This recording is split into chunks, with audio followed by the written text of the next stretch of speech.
Welcome to our Hong Kong Brief program. Today, we have some exciting news to share. First up, Brazil is in talks with Hong Kong to establish an extradition deal to expedite the transfer of drug traffickers. With around 30 Brazilian nationals currently detained in the city, this agreement could significantly speed up existing processes that usually take 2 to 3 years. The urgency comes as drug trafficking incidents have surged in Hong Kong following the lifting of pandemic restrictions. Next, we spotlight Hong Kong cricketer Babar Hayat, who is making waves at the ACC Emerging Teams Asia Cup. Scoring 85 runs against Bangladesh, Babar is eager to showcase his talent for global franchise opportunities, especially with the upcoming match against Sri Lanka A on the horizon.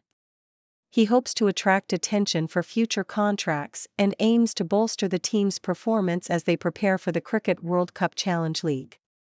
Lastly, we celebrate Queenie Man Wayne's innovative social enterprise, Project Futurist, which is transforming dining experiences for the elderly and those with swallowing difficulties.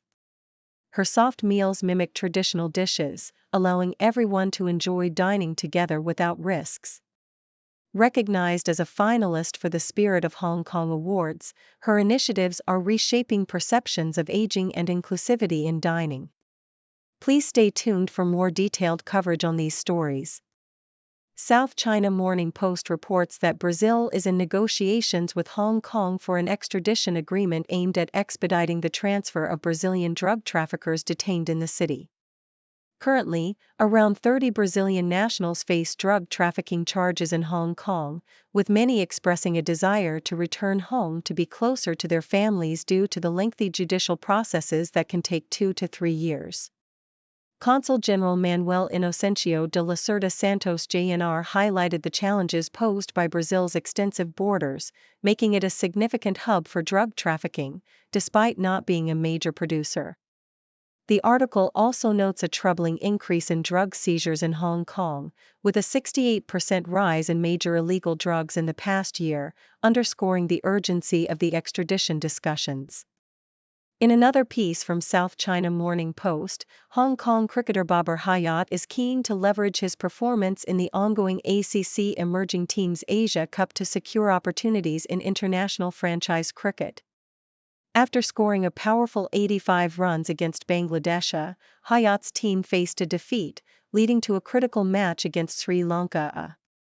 He acknowledged the challenges posed by the high-quality opposition but remains optimistic about improving his team's performance.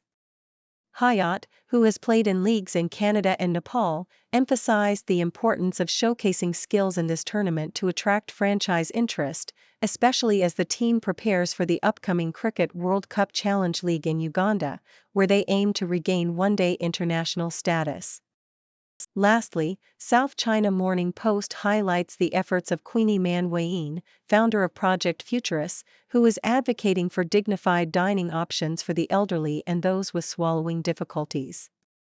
Her initiative aims to develop soft meals that resemble traditional dishes, allowing elderly diners to enjoy family meals without fear of choking.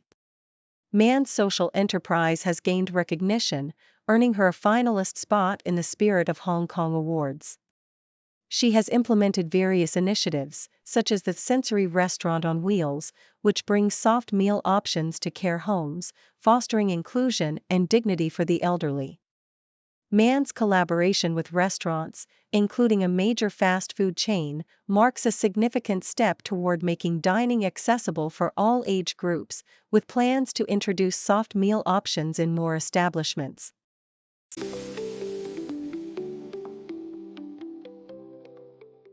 South China Morning Post reports on the evolving landscape of luxury shopping, where sustainability is becoming as significant as exclusivity and quality. Taiping Carpets International, a Hong Kong-based luxury carpet maker, is at the forefront of this shift. With a focus on eco-friendly materials and operational efficiency, the company has upgraded its Xiamen workshop to meet the demands of its high-profile clients, including luxury hotels and private residences. Their recent launch of the Biophilic collection showcases carpets made from natural, undyed materials, aligning with the growing consumer preference for sustainable products. The company's efforts to reduce its carbon footprint include installing natural air vents and efficient dryers, as well as plans for solar panels, all contributing to a notable reduction in greenhouse gas emissions. In another piece, South China Morning Post highlights Chief Executive John Lee Ka-chiu's recent policy address, which aims to bolster Hong Kong's economic competitiveness amidst challenges from mainland cities. While the address emphasized the importance of finance, shipping, and trade, it also introduced measures to revitalize the property sector and promote Hong Kong as an international hub for various industries. Notable initiatives include transforming the city into a gold trading center and enhancing its capabilities in metals and minerals trading. Lee's address reflects a strategic pivot to not only recover from economic downturns, but also to position Hong Kong as a leader in innovation and technology, with significant investments planned for the northern metropolis and the Hong Kong Shenzhen Innovation and Technology Park. Lastly, the South China Morning Post features an interview with Brazil's Consul General in Hong Kong, Manuel Inocencio de Lacerda Santos Jr., who emphasizes the potential for collaboration between Brazil and Hong Kong in science and technology. He encourages Hong Kong to view Brazil as a gateway to South America, noting the interest from Brazilian companies in the local market. Santos highlights the need to strengthen cultural ties and mutual understanding, pointing out that both regions share a commitment to green development. He also mentions efforts to promote Brazilian products and cultural exchanges, such as music concerts, to bridge the gap between the two places and foster stronger economic connections.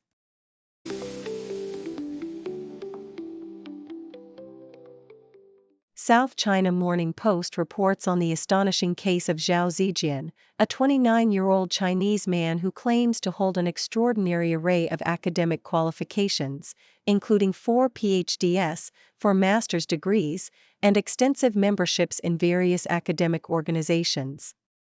His appointment as a researcher at the Inner Mongolian National Culture and Art Research Institute stirred a heated debate online, with many questioning the legitimacy of his credentials.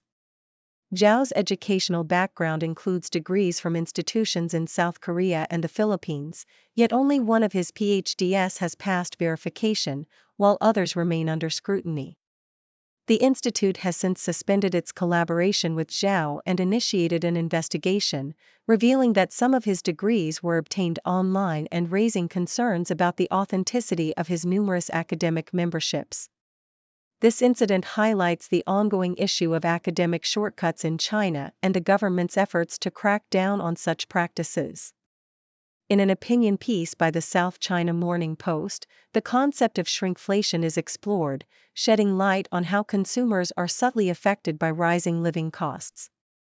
Despite low inflation rates, many products in supermarkets have seen their size reduced by as much as 30% since 2021, all while prices remain unchanged. The Hong Kong Consumer Council conducted a survey that revealed significant downsizing across various products, prompting calls for greater transparency from retailers. For instance, a cereal box was reduced from 250 grams to 175 grams, illustrating the extent of this phenomenon. The Council advocates for clearer labeling of product sizes and unit prices to empower consumers to make informed decisions amidst these hidden cost increases. Jimmy O. Yang's personal journey is chronicled in his lead role as Willis Wu in the series Interior Chinatown, where he delves into the Asian American experience.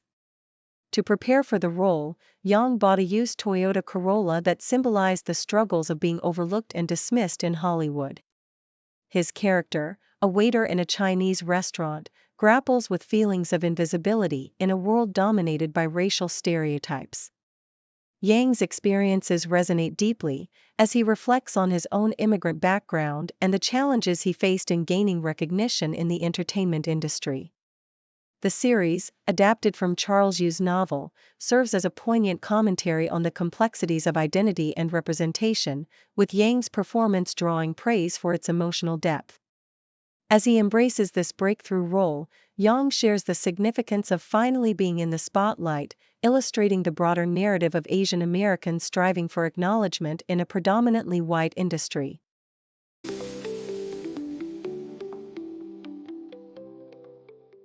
SCMP opinion: Hong Kong is making significant strides in establishing itself as a premier destination for elite sports events, leveraging its recent Olympic successes and a series of high-profile international competitions.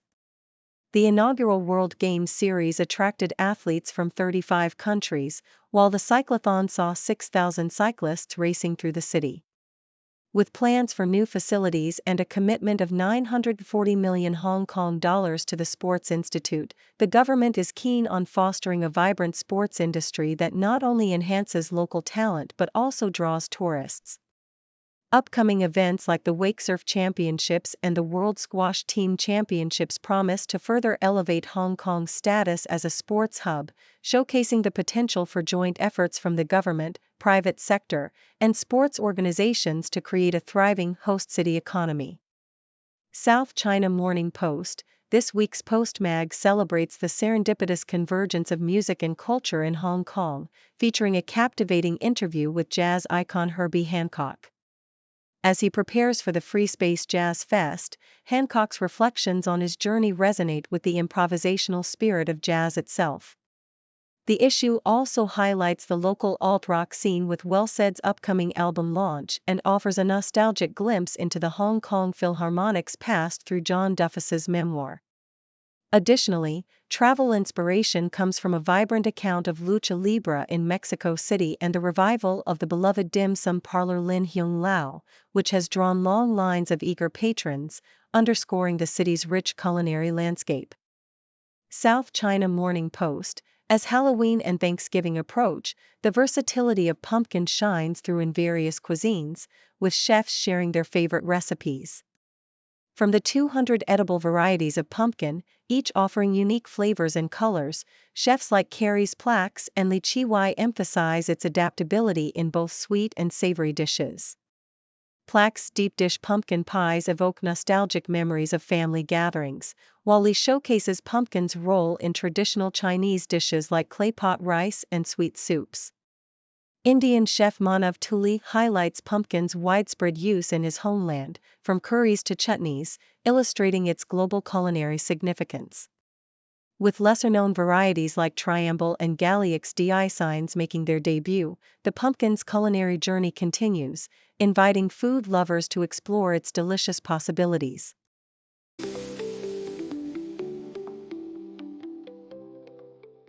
South China Morning Post highlights the colorful romantic history of Hollywood icon Liza Minnelli, who has been married 4 times and has had a fascinating life intertwined with legends like Judy Garland and Andy Warhol. In a recent interview, Minnelli reflected on her relationships, including her first husband, Peter Allen, a musician who was openly gay, and her second husband, Jack Haley Jr., whom she described as the loveliest man despite their tumultuous marriage marked by her infidelities. Her third marriage to Mark Gero ended after multiple miscarriages, while her fourth husband, David Jest, accused her of domestic violence, leading to a no-fault divorce. With a rich tapestry of love and loss, Minnelli has decided to steer clear of marriage for the foreseeable future. In a tragic turn of events, South China Morning Post reports on the untimely death of Liam Payne, a former member of One Direction, who fell from his hotel balcony in Argentina. Amidst the grief, attention has turned to his tumultuous relationship with ex-fiancée Maya Henry, who had recently issued a cease and desist order against him due to his persistent contact after their breakup. Henry revealed in a TikTok video that Payne had been reaching out to her and her family, expressing distressing thoughts about his well-being. As the world mourns Payne, Henry's comments have resurfaced, raising questions about their relationship dynamics and the pressures of fame, while also highlighting the scrutiny she faces in the media. Nikkei Asia brings to light the pressing issue of online sex work in Southeast Asia, where the commodification and sexualization of women are rampant. The region has seen a rise in online prostitution, exacerbated by economic hardships and the proliferation of dating apps that offer anonymity and convenience for both sex workers and clients. The article notes that while some women engage voluntarily, this participation often perpetuates a cycle of exploitation and reinforces gender inequality. The need for stringent regulations to combat organized sex crimes and protect vulnerable individuals is emphasized, as authorities must act decisively to curb the growth of such illicit activities, ensuring that Southeast Asia does not become a haven for sex trafficking and exploitation.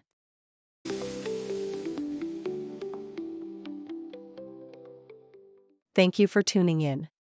The content above showcases the latest briefing reports and analytical synopses, thoughtfully curated by the 6Do team.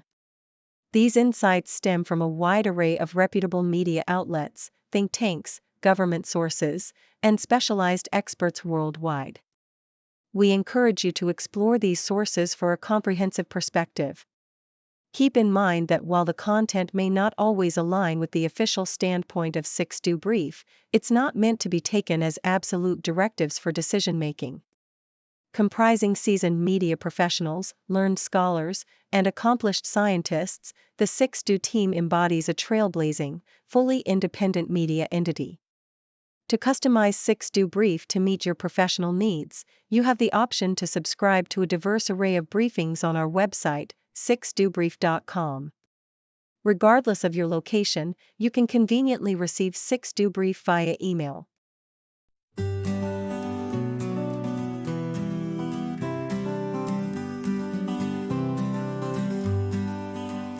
Got a question in your mind, we'll find the answer, we'll be kind. Encyclopedia on everything, laugh and learn with the zing, zing, zing. From ants to outer space, we've got the facts in one great place.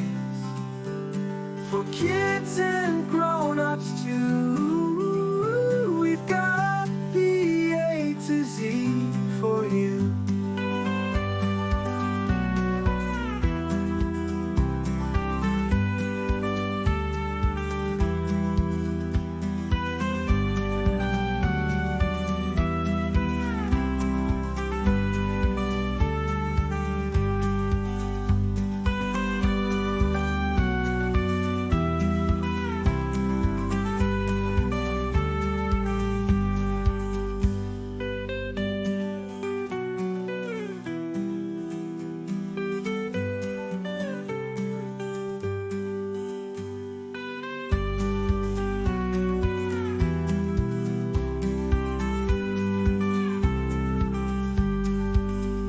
Got a question in your mind, we'll find the answer, we'll be kind. Encyclopedia on everything, laugh and learn with the zing, zing, zing. From ants to outer space, we've got the facts in one great place. For kids